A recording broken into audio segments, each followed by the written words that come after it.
स्वामी समर्थ. श्री गुरुदेव दत्त. स्वामी हेच जीवन या माझ्या यूट्यूब चॅनलवर मी सौ प्राची विवेक देशपांडे आपल्या सर्वांचे मनापासून स्वागत करत आहे.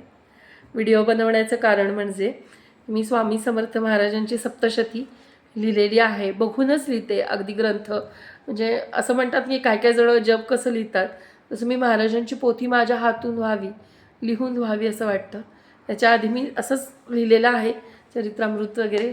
तर आता हे बघा, तुम्ही बघू शकता ही स्वामी समर्थ महाराजांची सप्तशती आहे आणि ही सप्तशती मी लिहिलेली आहे जशीच्या तशी, स्वतःच्या हातातून एक सेवा म्हणून. महाराज सेवा करून घेतात, आपण सेवा करणारे कोण असतो? जे काही करतात ते सगळं महाराज आहे. खरे किमयागार तर तेच आहेत. तर सगळे दृष्टांत सांगायचे नसतात, दृष्टांतातली शक्ती आणि ताकद कमी होती. तर माझ्या गुरूंनी मला हे सांगितलं होतं, त्यामुळे मी प्रत्येक माझे दृष्टांत किंवा मला येणारे अनुभव सांगत नसते. ते आपल्या स्वतःसाठी असतात, आपल्या गुरूंनी आपल्याला दिलेले असतात, त्यामुळे ते मी माझ्या स्वतःजवळच ठेवते. काही अनुभव असतात, दृष्टांत असतात, ते सांगायचे असतात, ते अंतःप्रेरणेने येतातच. म्हणजे महाराज आपल्याला काय करतात, त्या वेळेला अनुभूती अशी देतात की संकेत असतात ते की तू ही लीला सांग, त्याप्रमाणे आपण सांगत असतो. जसं मी हा सप्तशती ग्रंथ लिहायला घेतला तसं एक अनुभव मला खूप सारखा आठवत होता. इतका आठवत होता की काय सांगावं. म्हणजे अध्याय 7वा 8वा 9वा 10वा सलग आठवत होता. मी असं ठरवलं होतं की ज्या वेळेला ग्रंथ पूर्ण होईल तेव्हाच हा अनुभव आपण सांगायचा. तर हा अनुभव असा आहे, साधारण 4-4.5 वर्षापूर्वीची गोष्ट आहे. माझ्या मामे भावाचं आदित्यचं लग्न होतं. त्या लग्नाला मी जाणार होते आणि त्यावेळेला काय झालं होतं की म्हणजे माझ्या माहेरी नरसोबावाडीला कसं दत्त महाराजांची राजधानी असल्यामुळे सोळं कडक आहे. मग तिथं आपले पिरियड्स वगैरे आले, मंथ प्रॉब्लेम आले की पाळावं लागतं, एकदम कडक पाळावं लागतं. त्याप्रमाणे तिथं गेल्यानंतर की लगेच अडचण आली तर माझ्या आईला होत नाही, मग करणार कोण वगैरे असे प्रश्न येत असतात. म्हणून मी गोळ्या घ्यायचं ठरवलं आणि लग्नाला आपण पुढं जायचं आणि गोळी घ्यायची. शिवाय मामाच्या गावाला पण जायचं होतं, तिथं पण भटजींचं घर आहे, पाळावं लागतं. त्यामुळं ठरवलं की गोळ्याच घ्यायच्या आपण. आणि मी गोळ्या घेतल्या आणि त्या 4 mgच्या गोळ्या आहेत, म्हणजे काय शरीराला फार इफेक्ट करत नाही, त्यामुळे जास्तच गोळ्या घ्यायचं मी ठरवलं होतं. आणि मी वाडीला गेले, गोळ्या वगैरे घेतल्या, सगळं झालं. म्हणजे पिरियड्स पण पुढं गेले, सगळं वगैरे असं झालं. मग मी गडिंग्लजला गेल्यानंतर काही तिथं गेल्यानंतर मला डोकं गच्च होत होतं, मळमळत होतं, थकल्यासारखं वाटायला लागलं. असं का होतं वाटलं तर मला वाटतं त्या गोळ्यांमुळेच मला होतं आहे, मला एक्झर्शन झालं आहे. प्रणम्य पण तसा लहानच होता त्यावेळेला. लहान म्हणजे तो पण साधारण 4.5 वर्षाचा होता, 4-4.5-5 वर्षाचा होता. आणि मग काय करायचं असं म्हणून मी त्या गोळ्या वगैरे घेतल्या. मग मला मळमळत होतं, उलटी आल्यासारखं होत होतं, तरी माझ्या काही गोष्टी लक्षात आल्या नाही. मग आम्ही तिथनं आजऱ्याला आईच्या माहेरी आजोळी वगैरे जाऊन आलो. मग मी वाडीला आले. वाडीत आल्यानंतर मला हे फारच त्रास व्हायला लागला. मग मी म्हटलं की आता तर मी पाळीच्या गोळ्या पण बंद केल्यात. जवळजवळ मी 17 ते 18 गोळ्या घेतल्या होत्या आणि आता तर बंद केलेत, का असं त्रास व्हायला लागला आहे? म्हणून म्हटलं दवाखान्यात डॉक्टरांकडे जाऊया. पण त्याच्या आधी माझ्या मनात एक विचार चमकून गेला की आपण एवढ्या गोळ्या घेतलोय, आता आपली पाळी वगैरे कधी येणार, का येत नाही आहे? म्हणजे मला असं डाऊट आल्यासारखं वाटायला लागलं. मग मी चेक केलं तर त्याच्यामध्ये प्रेग्नेन्सी होती. मग असं झालं की म्हणजे एक आनंद वाटला, पण एक क्षणातच असा तो आनंद लोप पावला की आपण 17 ते 18 गोळ्या घेतलेल्या आहेत, काय त्रास होईल का आपल्याला, असं असं वाटायला लागलं.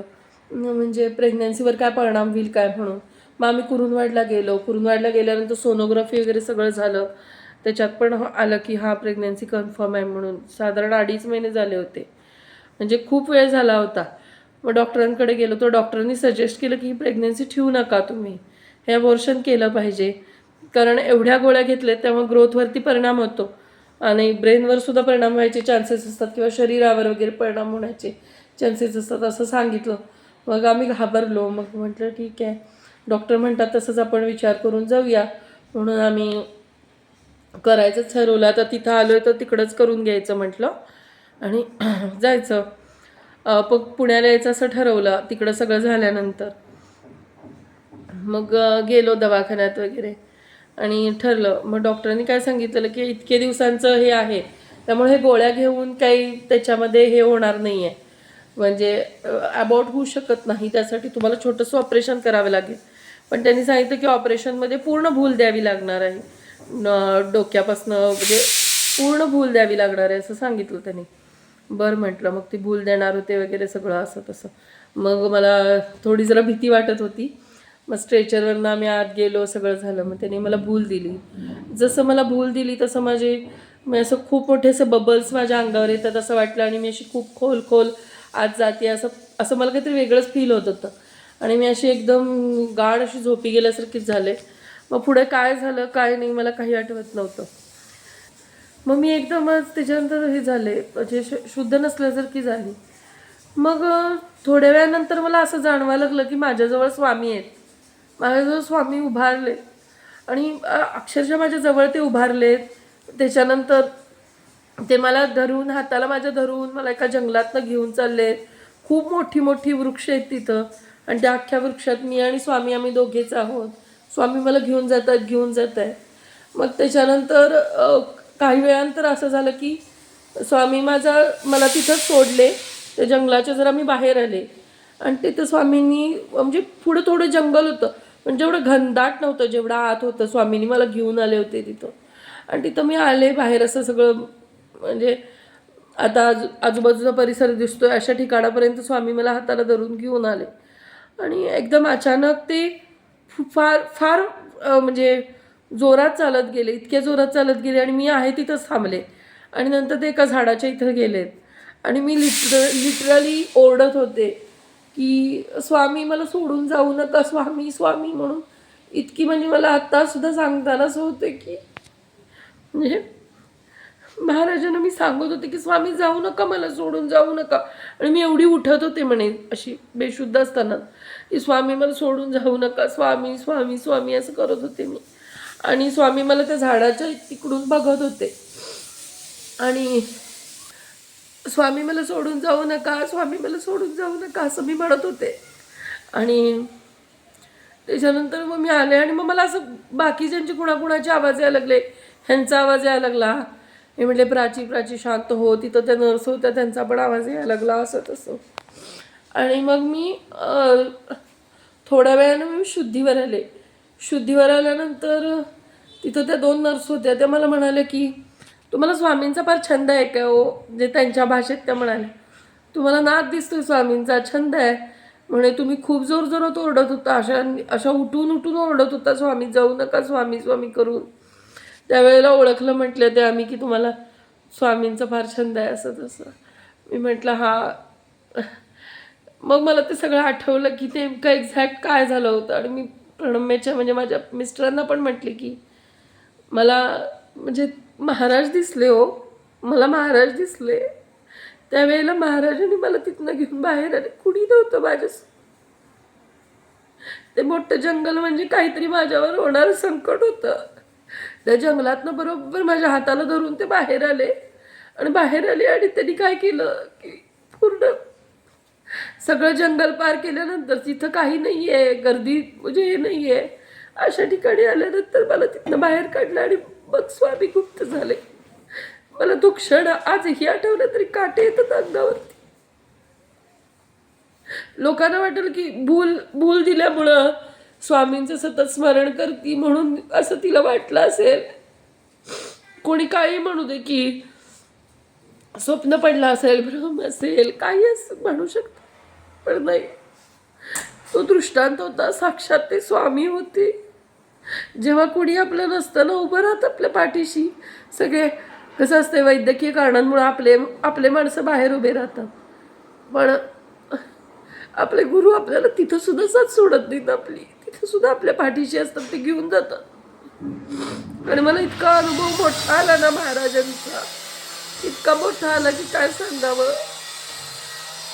दिवसेंदिवस अशी भक्ती दृढ होत गेली, इतकी दृढ होत गेली की जे विचारच करणार नाही आपण, इतकी दृढ होत गेली महाराजांच्यावरची भक्ती.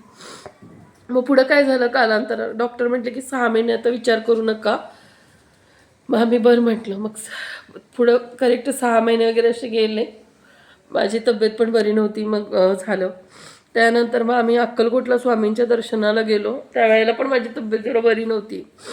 मग आम्ही दर्शन करून वगैरे सगळं आलो. तो ब्लॉग आहे बघा माझा. त्याच्यानंतर दर्शन करून आम्ही आल्यानंतर 6-7 दिवसातच मला कळालं की मला प्रेग्नेन्सी आहे. आणि मग अक्कलकोटला जाऊन आल्यानंतरचा तो प्रसाद होता. त्यामुळे मी एकदम निश्चिंत होते. आणि मला मुलगीसुद्धा म्हणजे त्या प्रेग्नेन्सीमध्ये ती माझी मुलगीसुद्धा स्वामींच्या प्रकट दिवशी झालेली आहे. आणि काय पाहिजे एका भक्ताला, अजून काय पाहिजे असते.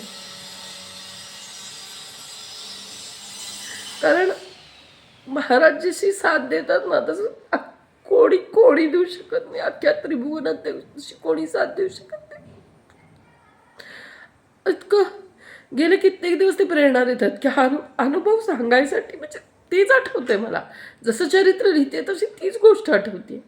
मग सांगेन माझ्या जवळचे जे आहेत, जे मला अगदी जवळून जाणतात, त्यांना हा माझा अनुभव माहिती आहे. पण मी असं यूट्यूबवरती पहिल्यांदाच सांगते. गुरूंची थोरवी गावी तेवढी थोडी आहे.